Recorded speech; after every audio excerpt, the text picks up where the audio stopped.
Bayonne accueille Clermont dans cette 25e et avant-dernière journée du championnat avec un objectif simple. Les Basques veulent rester invaincus à Jean Daugé cette saison pour conserver leur chance de top 8 et de son côté, l'ASM doit aussi l'emporter au Pays Basque si elle veut se qualifier pour la Grande Coupe d'Europe. Pour cette dernière à domicile cette saison, l'Aviron peut compter sur un stade Jean Daugé encore à guichet fermé et c'est aussi l'occasion de fêter les partants comme Jean Moribaud, Arthur Dio ou Yann David ici à l'écran. Tout est donc réuni pour une belle fête à Bayonne où les supporters donnent de la voix dès l'entrée des joueurs.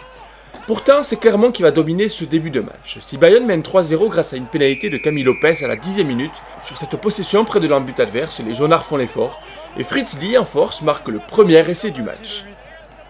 On revoit au ralenti la charge du puissant numéro 8, bien aidé par son deuxième ligne argentin Thomas Lavanini. Il permet donc à l'ASM de prendre l'avantage au score 3-5 puis 3-7 après la transformation. C'est le second essai cette saison inscrit par le numéro 8 de l'ASM, qui vient récompenser le bon début de match de son équipe.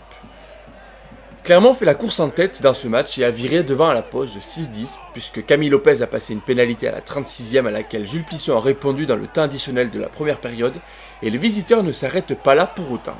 Sur cette possession, Lee sert Plisson qui adresse cette belle passe sautée pour Damien Penaud et le 3 Carrel en bout de ligne prend la défense bayonnaise de vitesse et plante en coin le second essai de l'après-midi.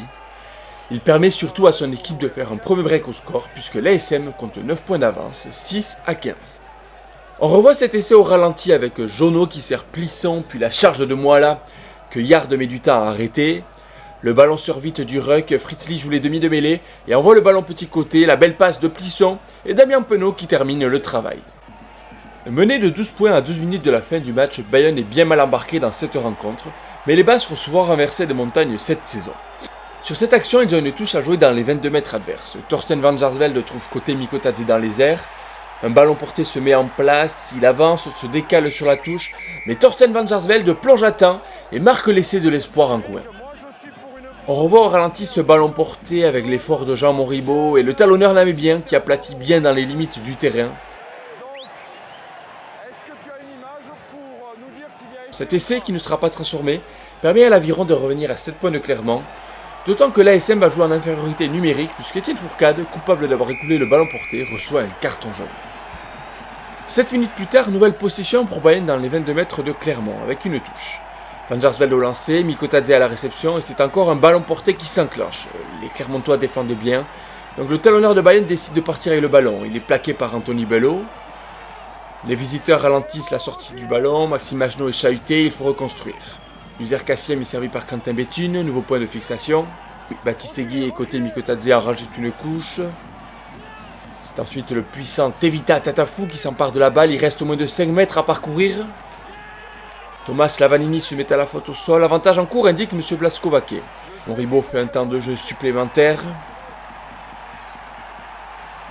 Thorsten van Jaarsveld depuis Uzer Kassiem sont à nouveau au relais, plus qu'un mètre à parcourir, c'est très chaud côté bayonnais. Les Clermontois ne lâchent rien, interminable séquence près de l'embut et finalement Maxime Magenot écarte la balle. Arthur Dio effectue cette sublime claquette pour Guillaume Martoc qui aplatit en coin le second essai de Bayonne qui poursuit sa folle remontée. On revoit au ralenti cet essai petit côté avec la superbe passe d'Arthur Dio pour Guillaume Martoc et l'essai du 3/4 centre.